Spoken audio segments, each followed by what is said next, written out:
علماء کرام کئی طریقے سے استغفار پڑھنے کے لیے بولتے ہیں، تو کون سا استغفار جو پڑھنا جو ہے بہتر ہے، یہ آپ پوچھنا چاہتے ہیں نا؟ تو اب اس کے اندر آپ جو بھی استغفار دل سے کر سکتے ہو سبھی صحیح ہے، جو کرنا آپ کو آسان اور آپ کا دل جمعی جس میں ہو رہی ہے وہ والا آپ استغفار کرو۔ لیکن اصل میں جو ہے یہ تو خالی لکھ دیا ہے کہ استغفار پڑھنا، لیکن استغفار پڑھنا کس کو کہتے ہیں وہ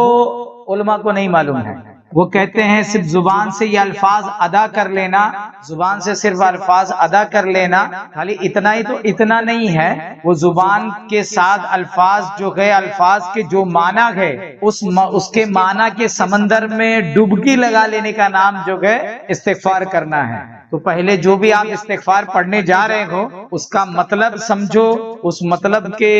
گہرائی کو سمجھو، پھر اس کے اندر آپ غسل کرو گے تو نہا کر فریش ہو کے نکلو گے، ورنہ تو زبان سے صرف آپ اگر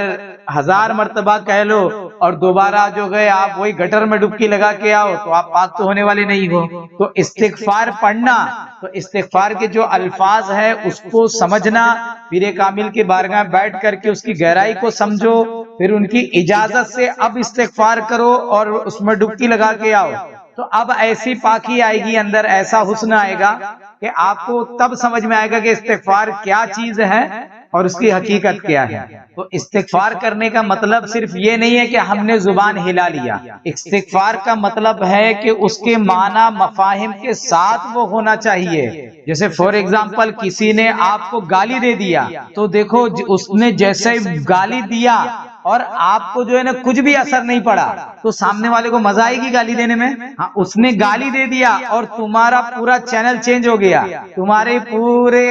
جو ہے نا ہارٹ بیٹ چینج ہو گئے، سب کچھ چینج ہو گیا، اب اس کو مزہ آئے گی؟ ہاں، اب اس کو مزہ آئے گی، اب وہ بار بار چینل چینج کرے گا۔ سمجھ ماری بات؟ مطلب اس کو پتا چل گیا کہ وہ جو الفاظ بول رہا ہے وہ الفاظ کے اندر اثر ہے، وہ بولتا ہے اس ایکشن کے ساتھ، اس ایموشن کے ساتھ، وہ آپ کو گالی بھی دیتا ہو ایسے ٹیون میں، ایسی ریدم میں گالی دے گا کہ آپ کو پھر وہ اندر جا کے ہلا دے دیے۔ تو آپ استغفار جب پڑھو گے، جیسا اس نے گالی دیا تو اس کو معلوم ہے کہ اب تمہارا چینل چینج کرا کے چھوڑوں گا، ہوتا ہے کہ نہیں ایسا؟ ایسے ہی جب آپ استغفار پڑھو یا کوئی اوراد و وظائف پڑھو تو اس کی پہلے میننگ معلوم کر رہے ہو، اور میننگ معلوم کرنے کے بعد کے اثرات میں ڈوب کر کے جب آپ کرو گے تو پھر آپ کو مزہ بھی آئے گا اور آپ کو رزلٹ بھی ملے گا۔ مولا تبارک و تعالی